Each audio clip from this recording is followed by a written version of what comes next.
Selamat sore pemirsa, kembali bersama saya Hamada dalam program Salam Sapa Budaya. Pekalongan bukan hanya dikenal sebagai kota batik, tetapi juga sebagai ruang perjumpaan tiga budaya besar, Arab, Jawa, dan Tionghoa, atau yang dikenal sebagai Arijati. Hari ini kita menyoroti kawasan Gedung Warijilok Citayu, tempat UKM kreatif berkembang dan menjadi wadah toleransi antar umat beragama melalui kolaborasi ekonomi, dan budaya. Untuk mengetahui suasana dan aktivitas terkini, mari kita simak langsung liputan dari jurnalis kami, Adila di lokasi. Silakan Adila. Terima kasih Hamada. Pemirsa, saya Adila di Citayu Pekalongan. Bisa dilihat di kawasan ini bahwa Citayu bukan hanya untuk tempat menukar ekonomi, tetapi juga sebagai wadah toleransi, kerukunan dalam keberagaman. Selamat malam pemirsa, sekarang saya sudah berada di lokasi, jadi kita langsung wawancarai saja kepada narasumber kita, Bapak Saiful. Jadi di sini saya mau bertanya, UMKM di sini itu apakah membantu warga dari berbagai latar belakang agama untuk bekerja sama? Ya, betul Mbak Ardila. Jadi saat ini kami ada di lokasi Bakorwil, yang mana Bakorwil ini adalah bangunan peninggalan Belanda. Arsitek bisa kita lihat tadi bareng kita berjalan bahwa arsiteknya masih berupa peninggalan ataupun ciri khas Belanda. Jadi di sini nanti kita buat UMKM yang mana mencerminkan beberapa etnis ataupun budaya di sini, sehingga nanti di tempat ini bisa memunculkan toleransi beragama di Kota Pekalongan.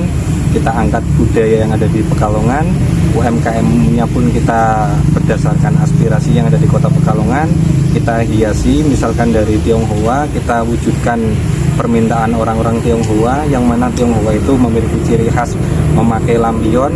Nanti beberapa kita pasang lampion di beberapa sudut bangunan Bakorwil ini.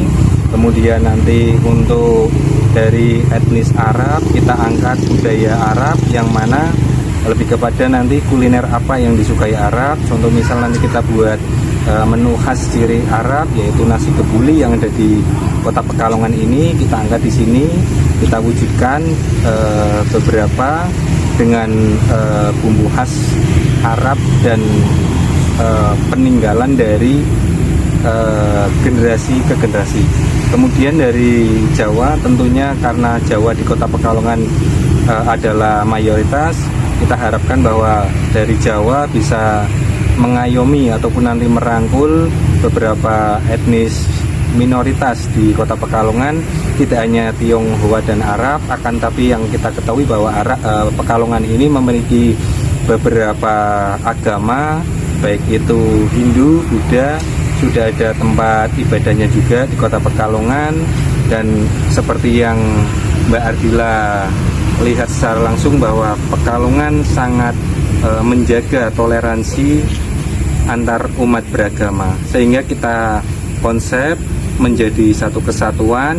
Kita buat wadah untuk titik 0 km tepatnya di Gedung Bakorwil ini sebagai tempat berkumpulnya beberapa komunitas, beberapa etnis di sini, sehingga muncullah karena mereka merasa dirangkul, mereka merasa dilibatkan.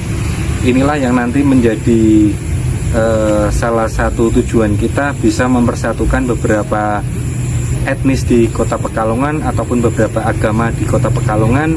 Kita nanti di sini tidak lagi berbicara tentang etnis ataupun agama, lebih kepada apa yang bisa kita kerjakan bareng-bareng, apa yang bisa kita kolaborasikan bareng-bareng, sehingga kita merasa nyaman, kita merasa melindungi dan dilindungi di lokasi ini.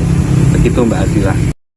Di sini tidak lagi kita berbicara tentang etnis, tentang golongan, akan tetapi ini adalah milik kita bersama, harus kita jaga bersama, harus kita lestarikan bersama, sehingga kedepannya tempat ini lebih berkembang, bisa menjadi daya tarik juga untuk wisatawan, tidak hanya domestik.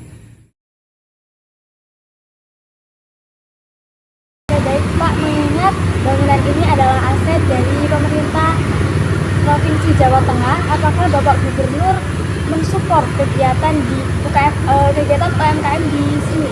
Oh iya, betul Mbak. Seperti yang kita ketahui bahwa aset ini adalah miliknya Pemprov Jawa Tengah, sehingga kita butuh support dari Bapak Gubernur Jawa Tengah. Kita sudah mengajukan izin kepada Bapak Gubernur. Beliau sangat support kepada UMKM yang ada di Kota Pekalongan karena lokasi ini bagian dari programnya Bapak Gubernur, yaitu Kecamatan Berdaya, yang mana nanti di sini dibuat untuk rumah berdaya. Kita akomodir nanti beberapa kegiatan, kita buat rumah berdaya untuk disabilitas, kita bentuk UMKM disabilitas, baik itu dari tunadaksa, tunarungu, kita fasilitasi, kita buatkan stand di sini, kita buat pelatihan UMKM di sini untuk disabilitas. Demikian laporan dari Jetayu Pekalongan. Saya Adila melaporkan untuk Salam Sapa Budaya Indonesia. Kembali ke studio. Terima kasih Adila. Pemirsa, toleransi bukan hanya slogan, tetapi bisa dihadirkan dalam kehidupan sehari-hari, bahkan melalui karya dan ruang ekonomi kreatif. Semoga Gedung Warjilok Jetayu terus menjadi simbol kerukunan dan warisan budaya Arjati untuk generasi mendatang. Saya Hamada, pamit undur diri. Sampai jumpa pada edisi berikutnya. Salam Sapa Budaya Indonesia. Terus lestarikan budaya karena budaya adalah identitas kita.